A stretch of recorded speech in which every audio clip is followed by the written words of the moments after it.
नमस्कार दोस्तों, मैं हूं अंतिमा की ज़िंदगी। स्वागत करती हूं दोस्तों निधि मिश्रा ऑफिशियल चैनल में। दोस्तों आज हम लोग लेकर आए हैं गांव के देहाती गीत, एकदम ठेठ देहाती अवधी गीत, धमाकेदार और मेला गीत आई। जहाँ जहाँ जेकरे जेकरे मेला लागत हो भैया खूब देखत जाया, खूब सुनत जाया, शेयर करे देख देख खूब सुनत जाया। देखा ये मेला देखत कहीं आई, लेकिन चोटाइया जलेबी ना ले आई।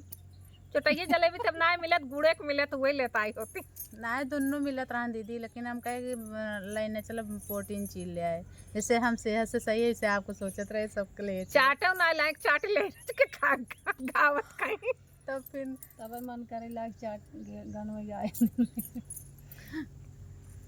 चलो सुनाते हैं। गठरी लैला बाल में मेला चली, गठरी लैला बाल में मेला चली, गठरी लैला बाल में मेला चली, गठरी लैला बाल में मेला चली। वही रे मेलवा में काऊ काऊ बिचात बा, वही रे मेलवा में काऊ काऊ बिचात बा। गाटा लैला बाल में काटत चली, गाटा लैला बाल में काटत चली, गठरी लैला बाल में मेला चली, गठरी लैला बाल में मेला चली। तीन सखी रहे, तीनों जनी गए रहे मेलवा देखे। अब गट्टा की दुकान पे गए, गट्टा खा ले, अब दूसरे दुकान पे चल पही।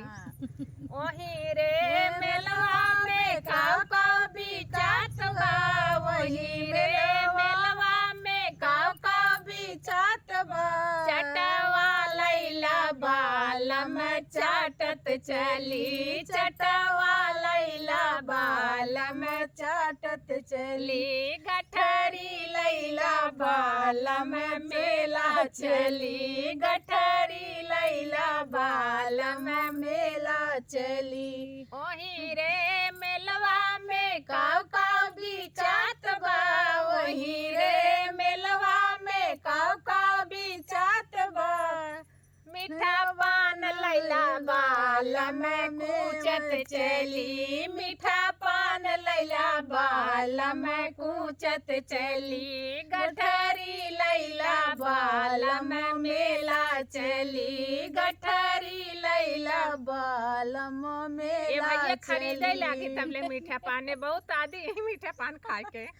और का खातो और आगे देखा वही रे मेलवा में काऊ काऊ बिचात बा, वही रे मेलवा में काऊ काऊ बिचात बा। चुनरी लैला बाल में ओढ़त चली, चुनरी लैला बाल में ओढ़त चली, गठरी लैला बाल में मेला चली, गठरी लैला बाल में मेला चली। वही रे मेलवा में काऊ काऊ बिचात बा, वही रे मेलवा में काऊ काऊ बिचात बा।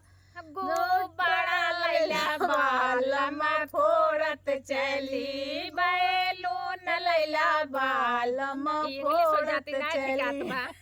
गुब्बारा ठीक बा। गुब्बारा लैला बाल में फोड़त चली, गुब्बारा लैला बाल में फोड़त चली, गठरी लैला बाल में मेला चली, गठरी लैला बाल में मेला चली। वही मेलवा में काऊ काऊ बिचात बा, वही मेलवा में काऊ काऊ बिचात। बड़ी भीड़ भाई बाल में धक्का लेते चला, बड़ी भीड़ भाई बाल धक्का लेते चला, बड़ी भीड़ भाई बाल धक्का लेते चला। गठरी लैला बाल में मेला चली, गठरी लैला बाल में मेला चली। वही मेलवा में काऊ काऊ बिचात बा, वही मेलवा में काऊ काऊ बिचात बा। झूलना लगबा बाल बाला में झूलत चली झूलना लगवा बाला में झूलत चली गठरी लैला बाला में मेला चली गठरी लैला 500 रुपया ही बा गठरी लैला मेला में मेला चली गठरी लैला बाला मेला चली जौन पहलुआ सब 10-10 पैसा देत रहा चिल्लर। हाँ वो कुल भरा बा राज जात पे चुटई जलेबियों न मिले ना। हाँ और का भैया कैसे लागी गीत खूब बढ़िया से प्यार आशीर्वाद दुलार दे जाए भैया जौने ऐसे ऐसे गीत फिर लेके आई हेरी हेरी। हाँ, और ये का हम सब जानला मिट्टी में दबा रहा खोदे हैं हाँ। तब पाए है। दिखा दी कहाँ कहाँ खोदे है, इतना गड्ढा बहा है तब मिला।